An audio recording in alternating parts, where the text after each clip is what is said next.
Hello, everybody. It's good to be with you today and bring you a new GYN Garage. My name's Ed Pavlik. I'm in Lexington, Kentucky, where our weather is rather chilly in the mid-30s, but the sun is shining. My colleague is Frank Lawton in London, United Kingdom, and the sun hasn't shined and it is raining and miserable and cloudy, although the daffodils and the crocuses and the snowdrops are beginning to show their heads through the soil. So spring is here. very good. Well, maybe next time it'll be warm enough just to do this GYN Garage in t-shirts, Frank. Absolutely. Or outdoors somewhere, yes. That's right. Well, today we're going to consider a Danish paper that determines if vaccination affects the progression of cervical intraepithelial neoplasia grade 2. In other words, that it progresses to grade 3 or higher. This report was recently published in the American Journal of Obstetrics and Gynecology by a group of investigators in Denmark. This is important enough consideration because there are high rates of regression of CIN2, which enables younger women to be candidates for surveillance.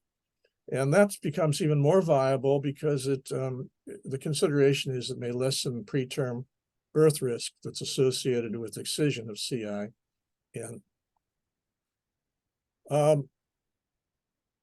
Let's just simply say, well, let me show you what the paper looks like. The paper is right here, and it has a sufficient number of authors. It is really a prospective study because it deals with the currency of health data that is still being collected in this nationwide system. Let me say this then, very simply. Let me take this down, please. Let me say very simply what the paper is all about is that there are two groups of people, those that have been vaccinated, those that have not been vaccinated. Together, they total about 7,900 people. And there's about roughly the same amount of people, give or take 1.5%, in those that have received the vaccination and those that haven't. Now, all of them are really going to be followed during the course of the appearance of CIN2. The definition, though, for allowing them into the study was that they've received one or more, well, more than one vaccination, and there's at least a year having expired before CIN grade 2 has appeared. So this is going to be both in the vaccinated and the unvaccinated group. They were followed in this particular study for 28 months of surveillance, looking for progression of CIN grade 2 to something higher. In the end, what we have is that the risk of going to a higher grade of CIN was lower when women or girls had been vaccinated at up to 15 years of age, and that was about a 35% lowering of the relative risk of progression. It was not quite as good. It was only a 14% relative risk reduction if women were in the 15 to 20-year-old age group, which means they were a little higher, a little older. And if they were over 20, basically the relative risk was the same as those in the unvaccinated group. Now, this can be seen quite clearly in this figure. And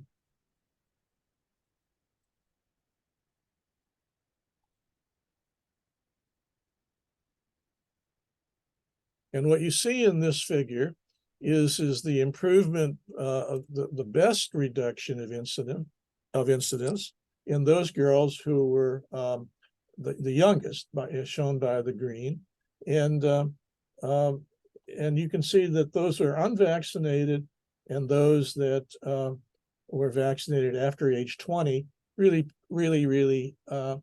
had about the same incidence or progression to grade 3 or higher.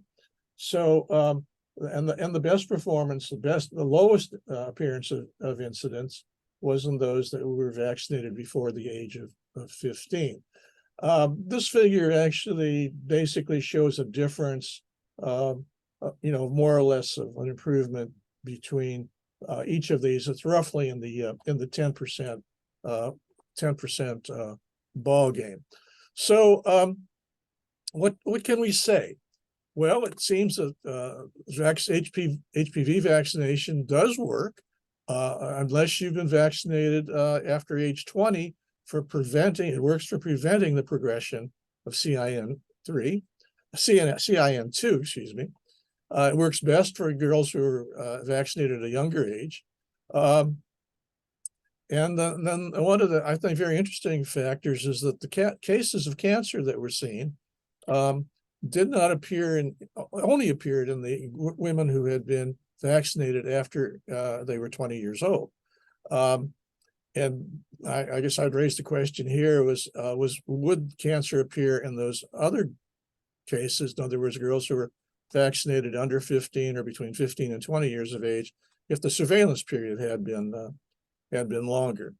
I think in the end, the data suggests that this does justify surveillance. I will point out to you, this is not the first study that's been done, on the age group, the two age groups of when people were vaccinated and when prevention, did occur. There is no information on the HPV types that were involved here to better pinpoint who should go under surveillance. This was probably due to the fact that the window for the study is quite long, and the vaccines, at least 3 different vaccines were involved during this period of time, and actually the data was not collected. But I think really pinpointing surveillance would be something that could be related to the HPV types that were vaccinated against or versus were not vaccinated against. Frank, that's all I have. What do you think? Well, it's interesting that only 50% of the population were vaccinated, which surprises me because obviously Scandinavian countries, healthcare, I'm surprised that it's so little, but perhaps that's just a function of the time that the study was done. Obviously, with things like COVID, it does show that the population can be vaccinated if there is a desire and will of medico-political organizations to do this. So I'm slightly surprised that the vaccination rate was only 50%. The other thing that's interesting is I think that we don't know the age of first intercourse with this group of women. The implication of vaccinating a group of women before the age of 15 is the majority of them are not sexually active. I don't know whether that's the case.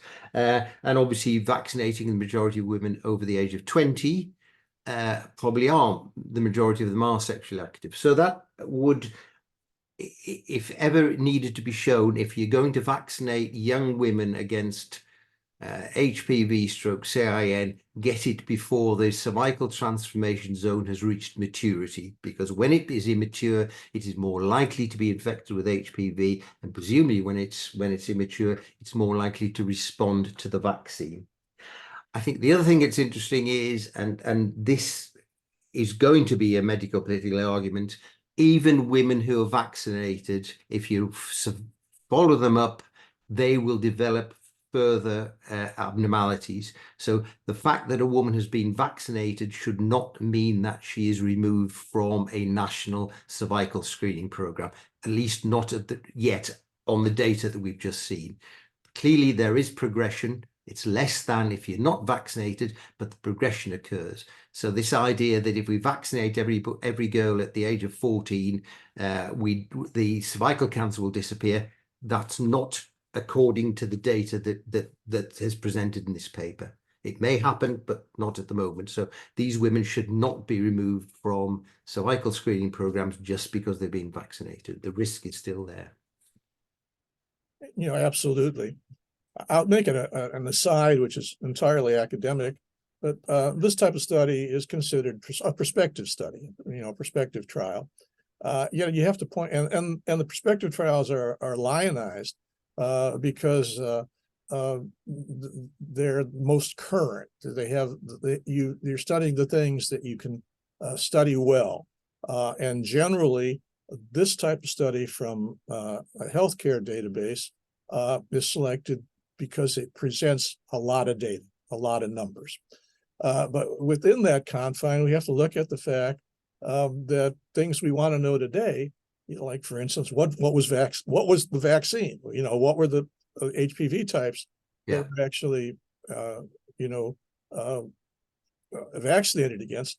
That is not apparent. So the perfection of a prospective trial is not really met by this type of approach with medical database, national medical database data. Nevertheless, all that being said, I think it's good to have it in the literature, and it supports other stuff. And I don't challenge it. Yeah, absolutely. Yeah, extra data is all very important, and clearly, screening is a financial problem to healthcare as well as a medical problem. And I think anything that helps to improve the quality of screening, the interval of screening, who should be screened, who shouldn't be screened, etc., whatever disease, is to be welcomed. And this is extra information, although, as you've said, it is limited because of the time it was done. A repeat with quadrivalent vaccines, etc., in 10 years' time may show a different answer. Don't stop the screening, though. Absolutely not. Okay, well, we've done it again, Frank. We've wrapped one up again. I look forward to you joining me again on our adventure here. Yeah, when it's slightly warmer, hopefully. We're slightly warmer, and that neither one of us loses more brain cells, so that would impede our efforts. So I'll see you next month, Frank. All right, my friend, you take care.